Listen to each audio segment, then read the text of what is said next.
There are too many farming games. I know, a bold claim, but go under the comments of any recent Nintendo Direct and you'll find people who share the same sentiment. With over 1,500 games that have the farming tag on Steam, there are bound to be a ton of games that have barely been played or even not played at all. So I got inspired by Iron Pineapple's Souls-like games you've never heard of, and I found 8 farming games that had very low review scores so that I could play them and see if there were any hidden gems out there. Also, just as a little disclaimer, you might have heard of some of these games before, okay? I don't know you, I just put it in the title, alright? I don't know what you know, just watch the video. Just turn your brain off, watch the video, don't think about your own life's problems. That's what we're here for. Let's get into it. Cheap Haven is a game where you play as a lizard that can wear a top hat. Look at this guy's run animation. Need I say more?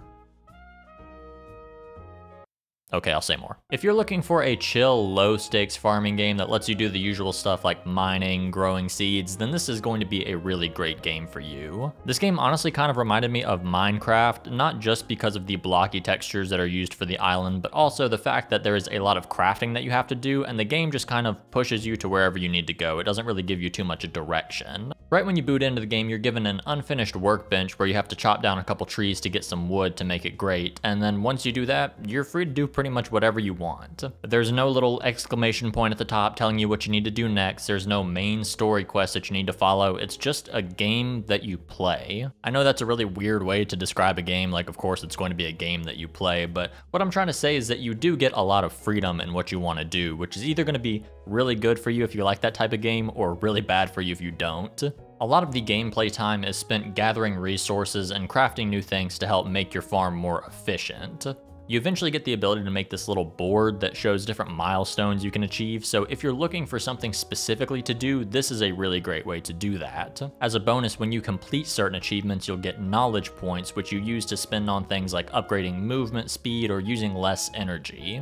I love systems like this in games because I can either just turn off my brain, do my little tasks and not worry about it, or if I want to lock in, I can then go full completionist mode and really try hard without having to go 200 hours doing one small little thing. The only thing I can really think of that would be like a criticism, which is not even really a criticism, but the game is pretty good about progressing you throughout new areas so you don't just see everything from the beginning, but in the starting area, I kind of thought that it might be like procedurally or randomly generated or something, I think because of the Minecraft look, but I'm pretty sure it's just the same throughout. I'm not a programmer, so I have no idea how like easy or hard this would be to implement, but I thought it would be something kind of cool where, you start up a new save and then the island is different, just to give you a little bit of a different flavor every time you start up a new save. Of course, that is something very minor. This is still 100% going to be a recommendation from me if you want something small and chill. Also, as of recording, the game is on sale for $4, which is an absolute steal, so go buy it.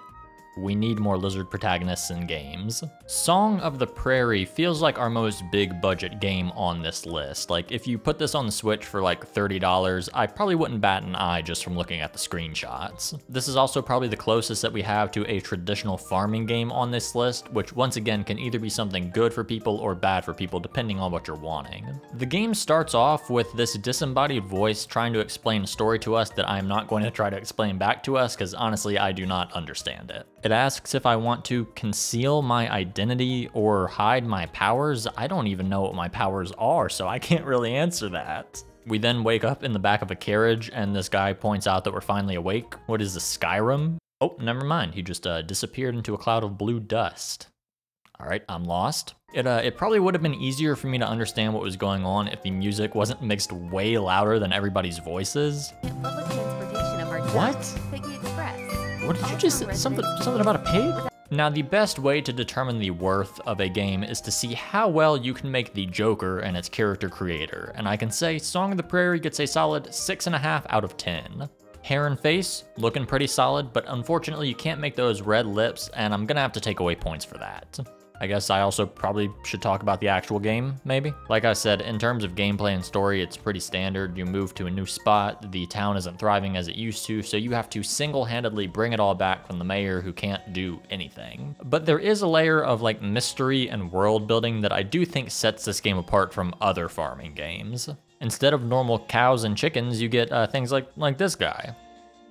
I like this guy. You can fast travel, but instead of taking like a train or something, you take, it's like a pig. It's called like the Piggy Express or something like that. I don't know if this is a pig or not. I guess you ride the pig. I don't really know. And trust me, you are going to want to use that fast traveling because this game is actually pretty large. The map is pretty big, but also doesn't have any areas that feel really barren, which is nice. It doesn't make you feel like you're wasting time walking from one point to another. It's not just big for the sake of being big. Pair that with the large amount of NPCs and you're always going to feel like there's something that you can be doing, which is always nice, especially in a farming game where you can kind of do whatever you want. Or if you just want to stand around and flirt with the restaurant girl who calls you cute, you can do that too. I'm not going to judge.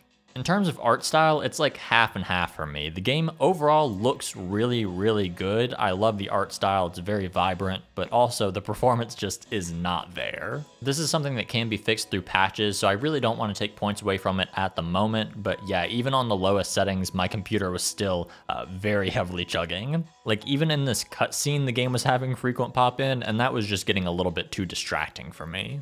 And while we're speaking about distracting negatives, I have to bring up probably the worst part about this game, which is the translation. This game was translated from Chinese, which I know because sometimes some buttons just aren't translated. I guess they just forgot, but with that, it can sometimes make things a little bit distracting because it's not perfect. It could be something small like calling something a diary book when you would just call it a diary, but other times it is just far more distracting to the point where the sentence doesn't even make sense.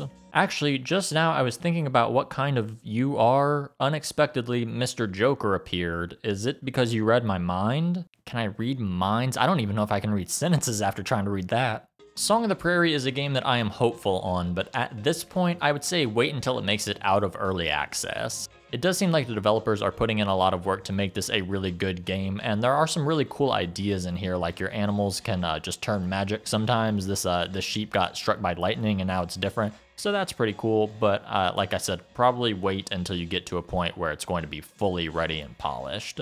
Bit Orchard, Animal Valley. Animal Valley. I wonder what two games this one's trying to make you think of. I'll be honest, when I first played this game, I absolutely hated it. And I'll say, I don't hate it anymore, but those first 40 minutes, I was really not feeling this. I was ready to give up. In the early game, you have the ability to do a couple of things. Grow apples and cut weeds. That's mostly it.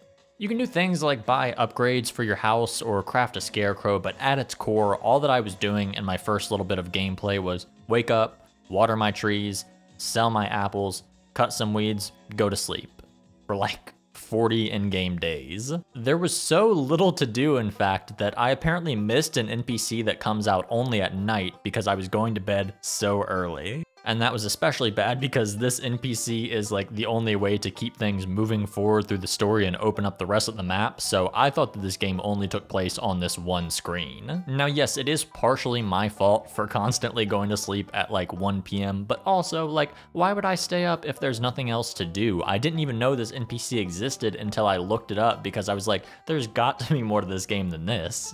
And yes, there was more to it. Nothing groundbreaking or anything like that, but once it opens up, it does get much better. You get access to fishing, a bigger area to run around, actual characters you can interact with. Oh, how I've missed interacting with actual characters. I mean, once you open up the town, there's really not that much to do other than the usual stuff of like buy an animal, talk to townspeople, which is fine, but it just feels a little bit lacking. The game being basic is like its whole thing, in case you didn't understand that from the 1-bit style. And look, I understand that it's trying to harken back to old farming games, but honestly, those games kind of suck when compared to modern games in terms of content. The game is running on modern hardware, so why do I have to press one button over and over again in order to move from my scythe to my watering can? The keyboard has like 100 buttons. Why is only one of them being used to select the item that I want to use? Speaking of simplicity, from what I can tell, the only crop that you can grow in this game is apples. Now look, I don't want to nitpick, right? This feels like a little bit of a nitpick, but like, you couldn't put like 1 or 2 other crops in this? I mean, like, even if the different fruit just acted the same as an apple, but visually looked different, like throw an orange in there, have a little bit of orange instead of just red, black, and green. I understand It's not that important, but it does break up at least a little bit of that monotony. Maybe I'm being too negative, I don't know, but I expect more from games these days, even if they are intentionally trying to be basic. I don't want to make a decision for you in terms of money because obviously everybody's situation is different, but for me, $7 is way too much for this game. I think this game would actually do really well on the Playdate, which I have talked about before, but for those that are unaware, it's like a little 1-bit console. Okay, it's got very small games, so I think this would fit in really well on there. But instead of being on something like that, it's on Steam going up against some really big and really popular farming games, so it just makes me ask, why would I choose this over any of those other ones? It does seem like the developers have made quite a few other games, so maybe those are really good, I'm not sure, but this one is just not for me. Tuttle Starflower Harvest is kind of a farming game. It's a farming game in the sense that you are trying to grow stuff, but if you're looking for a traditional farming game in that sense, this isn't it. Because this is an arcade style game where you have to grow and protect flowers and try to automate your farm. I intentionally talked about this game and Bit Orchard back to back because on the surface they are very similar. A 1-bit style with splashes of colors throughout, some basic gameplay, not a ton of content, but where Bit Orchard lacks, I think Tuttle Starflower does really well. With this being an arcade style game, I never felt like I was waiting for the next day for something to happen or progress. In fact, quite the opposite. This game is actually a little bit stressful sometimes. The main goal of this game is to grow and harvest starflowers, which you do by planting and watering seeds as well as juggling them in the air. The more times you can plant and harvest a seed, the better the flower is, as indicated by the number underneath the flower. But you have to watch out for pests that are going to come and try to destroy your flowers and break that streak. You know, sometimes you'll have a really nice streak going and then you take your scythe,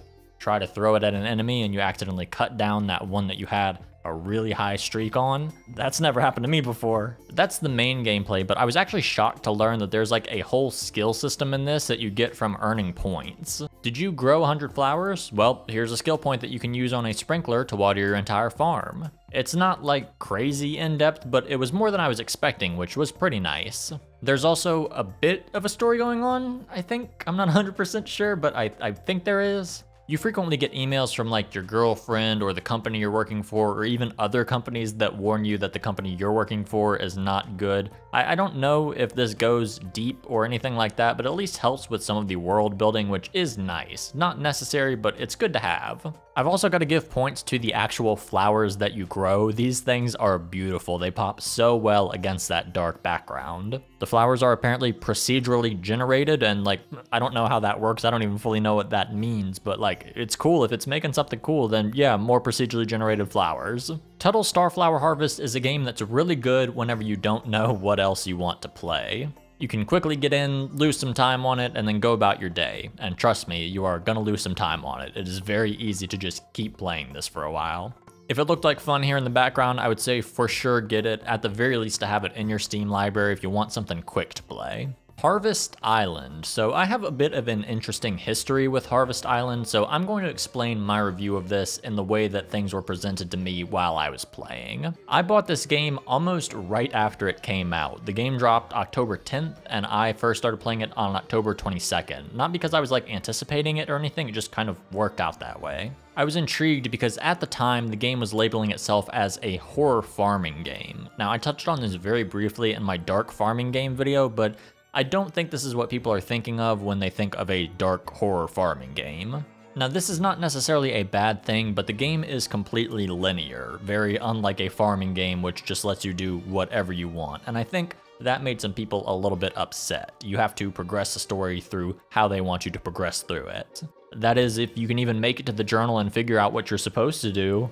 What is this UI? So let's talk specifics about what I did not like about this game. Like I mentioned before, the UI is complete garbage. Navigating through the menu takes like a million button presses, and sometimes the text in the menu is black and really hard to read. When you hit the button to bring up your menu, the first thing that you see is a huge list of recipes you can cook. I cooked like once in this game. Why is this the first thing that always pops up? Now, I came to learn that the reason that this was so bad is because this game was made in RPG Maker. If you don't know, RPG Maker is something that you use to make RPGs, obviously, but it's not like a super in-depth game engine. This is supposed to be used for like baby's first try at making a game and not like a 30-hour experience with various mechanics and quests that you need to go on. I don't blame the developer for the poor UI, because like you had to work with what you had, so like I understand that, but also I didn't force you to use RPG Maker. I'm impressed that the game is even able to run, and you know what, I commend you for that, but also like you have this on Steam with other games that are using real engines and you're charging $25, at least charge me $25, but we'll get to that. So like, of course I'm gonna compare. The next big issue is like game/map design, which I definitely can blame the developer for. Now, as somebody who has played a game before, when you see this screen, where do you think you can go? I'll give you a second to figure it out. That's right, if you said into the giant wall of trees, walking throughout the trees, and then making it to a very hidden area, congratulations, you're much smarter than me, because I spent forever not knowing that that was an accessible area, because why would it be an accessible area if it's walled off by trees? I feel like this could have easily been avoided just by having like some dirt near the edge of these trees to indicate, hey, there's a path here, walk up it, stupid. What I learned in my first playthrough was that this game did have a lot of mystery, but also it was mainly just your dad telling you don't go somewhere and then you gather resources so that you can go there. The worst offender of this was this one section where I needed to build a bridge, and for it I needed like stone and iron. So I would have to go to the mines, but the stone and iron don't replenish day by day, at least it didn't at the time. So I would go there, see if they were replenished. If they were, pick up like 1 or 2 pieces of iron, go back home, sleep, see if anything happened. If not, just walk back home, go to sleep again. If it did, very slowly do that until I had like 50 pieces of iron or something like that. And like that would have been fine, you know what I mean? I understand a little bit of grind, a little bit of tension building, something like that. But whenever I finished this bridge, I moved forward and I was immediately greeted by another bridge that needed like the same amount of resources. So yeah, no. Oh, no, actually, no, I did keep pushing through on that particular playthrough because I wanted to keep seeing what was going on. You know, I was intending to make it there. And then my game crashed. Did I mention that there were no autosaves? Yeah, so every time that you wanted to save the game, you had to manually do it, I think in only one spot at your home, which was not that bad, but like, I'm not thinking about that when I'm playing the game. I'm just trying to move forward. Like, every modern game has autosaving. I'm not thinking about that.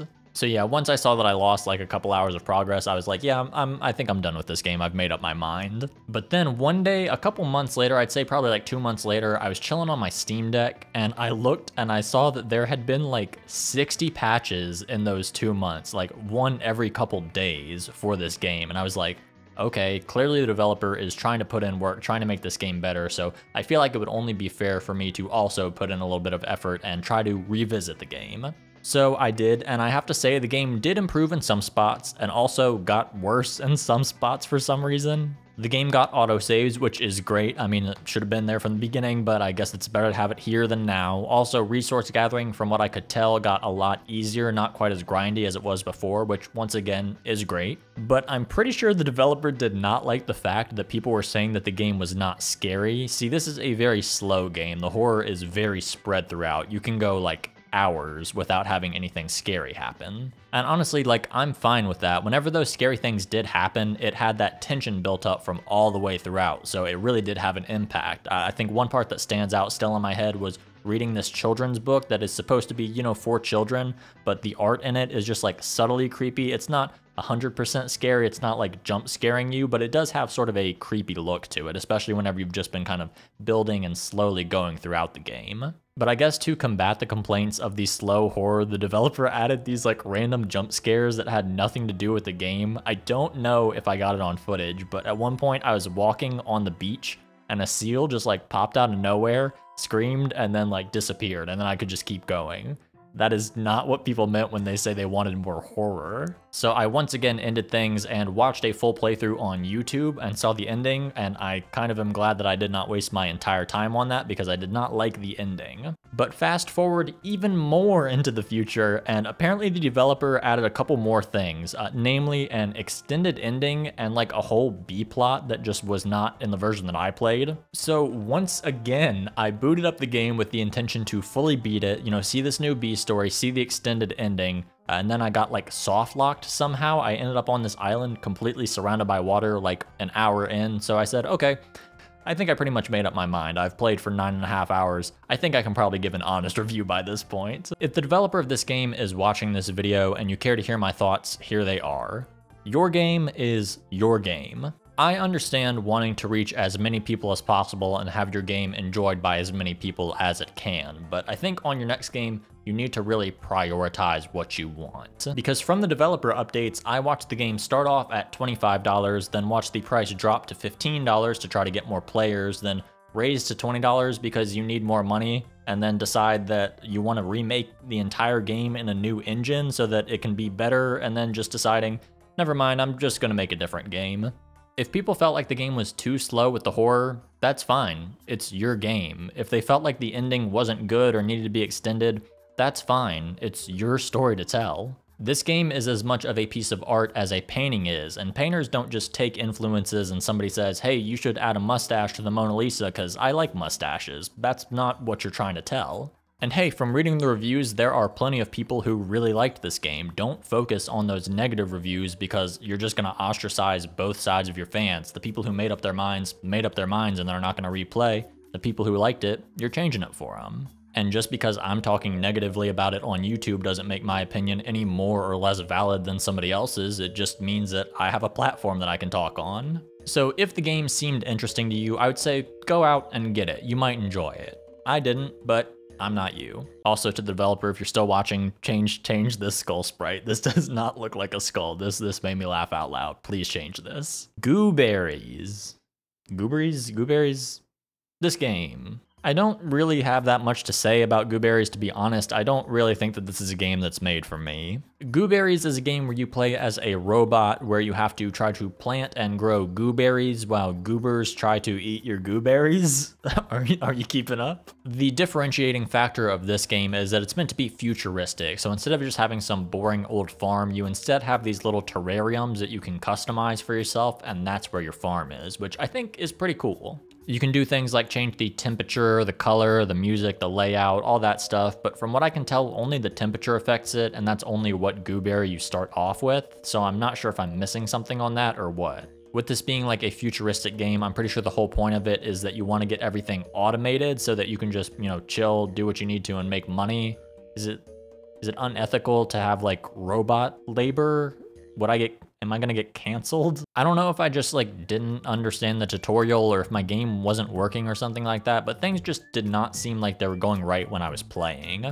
I would plant some seeds and then you have to feed the goobers something so that they don't want to eat your seeds, but I would feed them until they're full and then they would still just eat my seeds. The next day I would wake up and half of them were gone. So, I mean, I assume I'm doing something wrong. I'm not really sure, but I couldn't figure out what was going wrong where. Even still, I just don't really know if there's that much content in this game. From what I can tell, all you can really do is plant your seeds, feed the goobers, and then find little gems that are hidden throughout the terrarium, and I'm pretty sure that's it. Of course, you can buy upgrades and stuff like that, but that's not really the main gameplay. If I could give a suggestion, I think it would be really cool to have the terrariums be even more customizable with decorations or something like that, as opposed to just the temperature and color. The way that this game is laid out seems like it makes it perfect to have a bunch of little farms that you can decorate, right? You go through, you make some money, you spend that money on decorations, and you can go really in depth. I bet people would really enjoy something like that. In fact, the little terrariums look like little gacha capsules, so put gambling in the game. Everybody loves gambling. You make a little bit of money from your seeds, you go to a little gacha machine, you get a decoration out of it, and then you keep doing that until you're able to unlock all the different decorations and have your terrarium look like how you want it to look. I don't know, it's something small, but it would just give you a little bit more to do than just plant a seed and then sell the seed. Don't get me wrong, because the game does have a whole lot of charm. I really love all of the goober designs, and I like the fact that it does have a kind of world built up. It doesn't just feel like a very basic thing. I'm not really gonna say if I recommend this one or not, because honestly, I don't know if I recommend it or not. I could see somebody else having a lot more fun with it than me, so I'm just gonna say, I don't know. Farm for Your Life came out in 2013. I know that might not mean that much to you at the moment, but to me that was very intriguing because in 2016 something very important happened. Stardew Valley got released. This game basically revitalized the entire farming game genre and got us to where we are now almost single-handedly, so any game that came out post Stardew Valley is going to have at least some kind of influence from that game.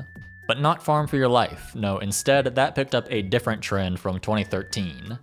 Zombies. Yes, this is a zombie farming game. Now I know what you're thinking. How do you make a zombie farming game? And the answer is actually pretty simple. You make a restaurant management game. Yeah, so the way that I would describe this game is a mix between like Harvest Moon, Diner Dash, and like Bloons Tower Defense. Upon starting the game, you have the cliche grandpa death, but instead of him just dying from being old, he gets eaten by zombies, which I honestly thought was hilarious. It's a really funny way to turn that trope on its head, and I kind of loved it. After that, you and the rest of the survivors get together to grow crops and trade with various travelers so that you can get things to keep yourselves alive.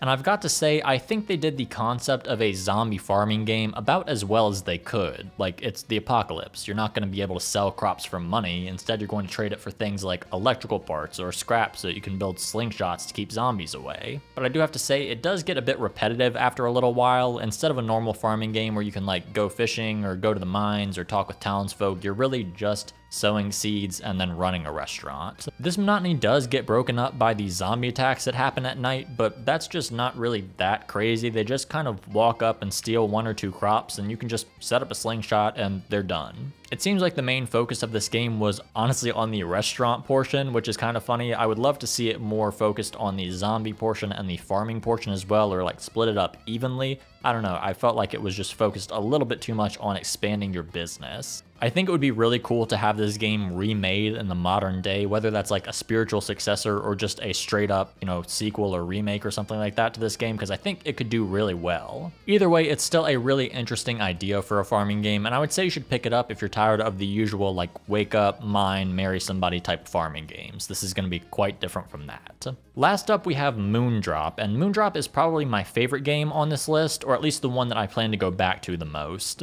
Moondrop is a farming roguelike, which is a concept that I actually have wondered about before, but never really thought was possible. If you're unfamiliar with roguelike games, I'll try my best to explain, but just be aware the definition has sort of changed, and in more modern times it has become a little bit more broad in terms of what the genre encapsulates. Roguelikes typically are known for like a permadeath system where when you die, you have to start over all the way from the beginning, but you have permanent upgrades that you can get with currency you get on that particular run. I think the easiest example to show this is a game called Rogue Legacy, where each time that you die, you play as your character's ancestor, which has some sort of buff or debuff, and you can go through and upgrade things whenever you're about to go into the castle again with money that you got throughout the playthrough. So your question now is probably, how do you make a farming game like this? And the answer is, try really, really hard. It's a bit confusing if you don't actually play the game and see what is happening, but the best way I can describe it is that your crops stay in the same place, but every day your resources move to different areas and the areas are clouded off.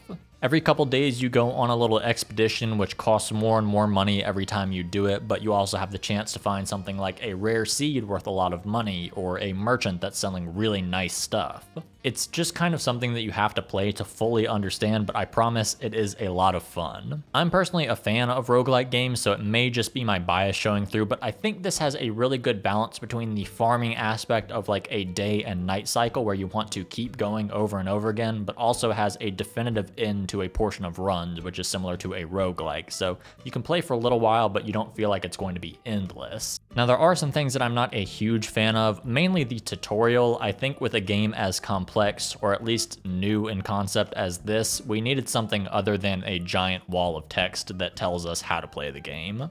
I mean, even something as simple as like a prologue that doesn't have stakes on this particular run that's showing you how the random map generation work or how the planting seed works. I don't know, just something a little bit more show, don't tell. The other thing that I want to bring up is the crops. I don't know if I want to say that this is a negative because I understand the way that they did it, but I don't think I like it very much. There are different types of crops that you can plant. I think it's like sunny, dry, wet, and dark or something like that. And if you plant one next to a complementary plant, it takes less time to grow, which is obviously important in a game that has a limited amount of time. I think the game wanted you to be very strategic with the way that you planned out how you're planting these plants and optimize everything, but I just never found myself doing that. I don't know if I just didn't care or if I didn't fully understand it, but I never really tried that hard with my crops. If they didn't grow, then they just don't grow. Even still, crops are not your only source of income, so if you don't want to focus too much on the crops, I don't think you have to. It accommodates different play styles. Once you make it to the end of the run, you have to use your various resources like wood, iron, money, things like that to do your permanent upgrades. So something like having somebody that can give you some help, or a moon lantern that dispels some of the clouds automatically without you having to waste any of your resources. Even with me still trying to figure out exactly how the game is supposed to work, I still find myself really wanting to go back and do another run over and over again to make it easier every single time. I mean, that's kind of the progress that you enjoy with a roguelike. This is not going to be a game for everybody. In fact, I would say that this is a game for a very specific group of people, but if you are in that group of people, I would say for sure download it because you're going to have a pretty good time with it. I think it at the very least deserves some attention for trying out something that not a lot of other people were willing or able to try out and pulling it off fairly well. And that's what I played. Hopefully this sheds some light on some games that you were unaware of, maybe even ones that you would enjoy playing yourself. I know I ended up finding some games that I would not have otherwise found if I wasn't making this video, so for that I'm pretty thankful, and I'm kind of glad that I did this. If any of these did seem interesting to you, for sure check them out, because I think almost all of them, or maybe even all of them, were made by indie or solo developers, so they deserve at least some type of money or praise regardless of my thoughts on them. Let me know if you'd be interested in me doing this again. I actually had a lot of fun making it, and like I said, there's like 1,500 of these games, so I'm sure that I can find some that are still unknown. In my script, I just wrote, thanks, whatever, you know the outro. So, thanks, whatever, you know the outro.